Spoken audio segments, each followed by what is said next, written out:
Baik, sebelum masuk ke soal dan pertanyaan UTS sumber daya manusia, pertama-tama saya akan memperkenalkan diri. Perkenalkan, nama saya Wilhelmina Dinda Rosdiana, kelas manajemen 4, NIM 2110417471. Mata kuliah Sumber Daya Manusia. Dosen Angga Hendrasa SEMM.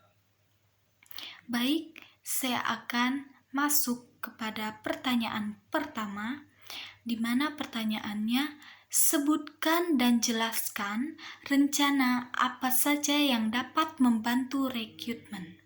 Nah, untuk menciptakan sumber daya manusia yang profesional, kunci utamanya terletak pada proses rekrutmen. Tidak mudah menemukan karyawan yang profesional dan berkualitas tinggi. Oleh karena itu, proses rekrutmen karyawan untuk menyaring pelamar yang ingin bergabung. Nah, rencana yang dapat membantu proses rekrutmen yang pertama, menganalisis kebutuhan posisi. Perusahaan harus menentukan terlebih dahulu kebutuhan rekrutmen karyawan baru. Yang kedua, merencanakan proses rekrutmen.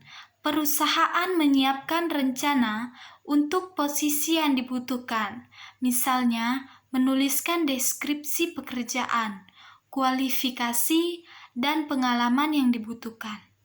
Yang ketiga, memasang lowongan. Memasang lowongan, tim sumber daya manusia dapat mempublikasikan pengumuman internal tentang lowongan kerja dari sumber daya manusia yang ada, kemudian memilih media yang menerbitkan iklan lowongan pekerjaan, seperti media cetak atau online yang memiliki pangsa pasar pembaca sesuai dengan yang dibutuhkan. Tim sumber daya manusia juga dapat mencari filter atau menempatkan iklan di link DLN untuk menemukan kandidat yang berkualitas tinggi. Yang ketiga, memproses lamaran kerja dan melakukan wawancara dengan iklan pekerjaan yang efektif. Nah, lamaran pekerjaan akan segera tiba. Nah, sebelum lamaran pekerjaan itu tiba, pastikan tim pengembangan sumber daya manusia sudah mempersiapkan kriteria seleksi untuk membantu proses eliminasi jika pelamar terlalu banyak. Yang keempat, memilih kandidat yang cocok dan memberikan kesempatan untuk bekerja.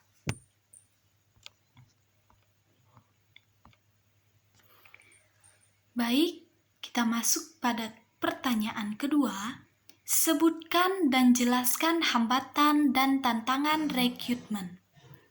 Hambatan dan tantangan rekrutmen yang pertama, proses rekrutmen yang terlalu rumit. Nah, proses rekrutmen yang terlalu rumit adalah proses yang terlalu kompleks. Nah, sebenarnya dibolehkan untuk menyaring karyawan dengan ketat dan proses yang kompleks, apalagi saat perusahaan ingin mencari yang terbaik.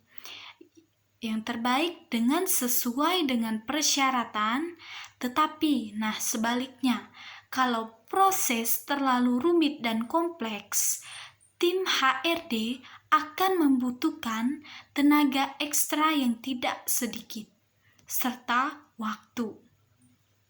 Yang kedua, kandidatnya terlalu banyak. Nah, jika peminat lowongan pekerjaan yang dibuat oleh suatu perusahaan sangat tinggi jumlahnya, ini bisa menjadi suatu hambatan juga. Yang ketiga, pendataan kandidat terlalu sulit. Pendataan data kandidat bisa menjadi hambatan.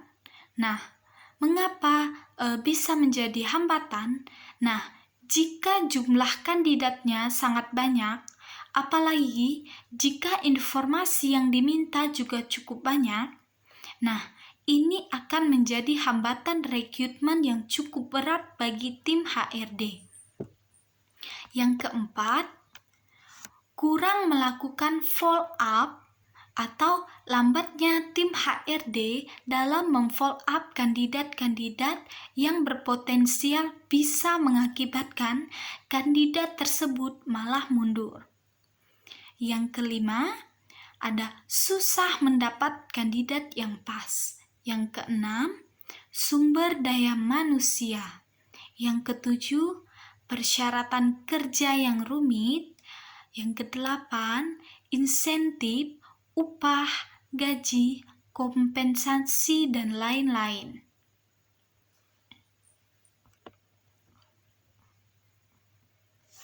Nah, kita masuk pada pertanyaan ketiga. Nah, manfaat bila HRD terlibat dalam perencanaan karir. Nah, bila HRD terlibat dalam perencanaan karir, ini bisa mengembangkan jumlah karyawan internal yang dapat dipromosikan. Yang kedua, menurunkan tingkat turnover karyawan. Yang ketiga, mengungkap potensi karyawan. Yang keempat, mendorong pertumbuhan karyawan. Yang kelima, mengurangi penimbunan karyawan. Yang keenam, memuaskan kebutuhan karyawan. Dan yang terakhir, membantu pelaksanaan rencana-rencana yang telah disetujui.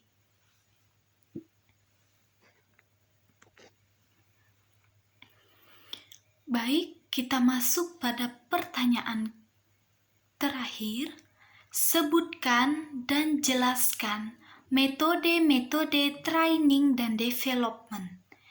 Nah, metode-metode training dan development ini ada dua, yaitu ada metode praktis atau on the job training, dan yang kedua metode simulasi atau off the job training.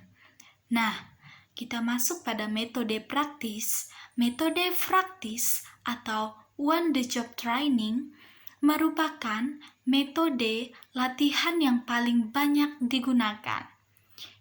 Nah, karyawan yang dilatih tentang pekerjaan baru dengan supervisi langsung seorang pelatih yang berpengalaman. Nah, pelatih yang berpengalaman ini biasanya karyawan yang lain. Nah, dalam metode-metode praktis on the job training ini terdapat rotasi jabatan, latihan instruksi pekerjaan, ada magang, costing, dan penugasan. Nah, jikalau metode simulasi atau off the job training, nah metode simulasi ini adalah metode merupakan suatu situasi atau peristiwa yang mana telah menciptakan bentuk realitas atau imitasi dari realitas kerja yang sesungguhnya. Dengan pendekatan ini, peserta karyawan latihan bisa menerima representasi diriwan atau artifikal suatu aspek organisasi dan diminta untuk menanggapinya. Seperti dalam keadaan sebenarnya, yang paling umum digunakan dalam metode ini adalah yang pertama, metode studi kasus. Nah, deskripsi tertulis dalam situasi pengambilan keputusan nyata disediakan. Yang kedua ada role playing. Nah, role playing ini merupakan suatu peralatan yang memungkinkan para karyawan untuk memainkan berbagai peranan yang berbeda. Yang ketiga ada business game. Bisnis game ini suatu simulasi pengambilan keputusan skala kecil yang dibuat dengan situasi kehidupan nyata. Yang keempat ada Facebook training. Yang kelima ada latihan laboratorium atau laboratory training. Yang keenam ada program-program pengembangan eksekutif. Baik, sekian yang dapat saya sampaikan.